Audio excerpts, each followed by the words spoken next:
The calling on your life is going to crush you. See, if you have a calling to help people inside a broken marriage, you're gonna have to go through marital struggles. If you got a calling to help people who are in the darkness in addictions, you're gonna have to have your spirit broken by affliction and suffering and addictions and vices and self-destructive behaviors. If you have a calling on your life to minister with people with low self-esteem, then you're gonna have to be inside the brokenness of loss and hopelessness and powerlessness and self-doubt.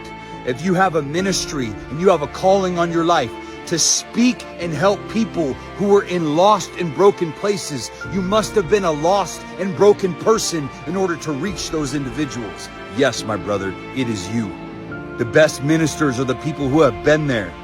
A lot of people can teach you what they know out of a book or try to teach you from a perfect life that they've had, but very few individuals can teach and preach and reach the unreachable unless they've actually been through it.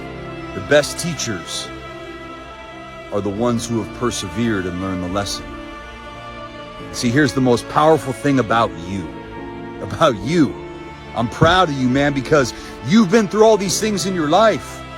And God's got a calling on your life. And what you're not recognizing, let me help you out here, is that all the things that you're facing right now is a part of God's calling on your life. You and I both know that you want to be in a position of leadership. You want to be in a position where you can minister to other people. And the only way that's ever going to happen is if you recognize that your purpose comes out of your pain. Your purpose comes out of this pain. See, right now you're in this pain and you can't see the purpose that comes out of it. The calling on your life is going to crush you. If God is calling you to those places, He has to create a common ground. God creates a common ground with you and the people that you're going to serve by you walking through hell. Right now, I can tell you, my brother, I walked through hell. I'm talking about downtown LA, homeless, addicted to IV drugs. I'm talking about psych units. I'm talking about trauma. I'm talking about brokenness. I'm talking about near-death experiences. I'm talking about a life that very few of the guys that I was in that life with actually escaped.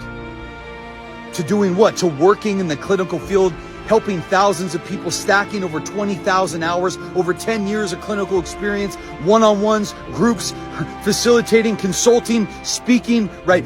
Traveling around, ministering to people, becoming the men's ministry director at my church, creating Beyond Driven, a 7-figure business that's helped hundreds of guys. Hundreds of guys are currently using the systems that I teach them. Why? Because I came out of the darkness, because I was called to something greater. My brother, you are called to something greater in your life. There is no difference between you and me, bro. We are the same. And the only thing that you are missing is a system. The only thing that you are missing is a start to finish process that puts you back in the driver's seat and actually equips you. And here's the most powerful thing. God doesn't call the equipped. He equips the called. God doesn't call the equipped. He equips the called. Which means what? If you're already called, God is just waiting to arm you with the tools. As you put on that full armor of God, helmet of salvation, breastplate of righteousness, belt of truth, shoes of peace, shield of faith, sword of the Spirit, as I go to war with the things that tried to take me out of this life. A lot of people, they're spiritual and, they don't want to go to the darkness. They want to stay in the light. And a lot of us, we've already been to the darkness. We've looked darkness in its eyes.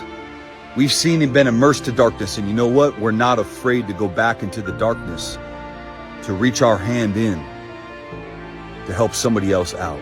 My brother, you got such a massive call in your life. God has such bigger plans for you, man. What I want to do today is I want to encourage you and inspire you and remind you that this is not over. If you're not dead, God's not done. You've got a ministry, you've got a calling. It's time to rise.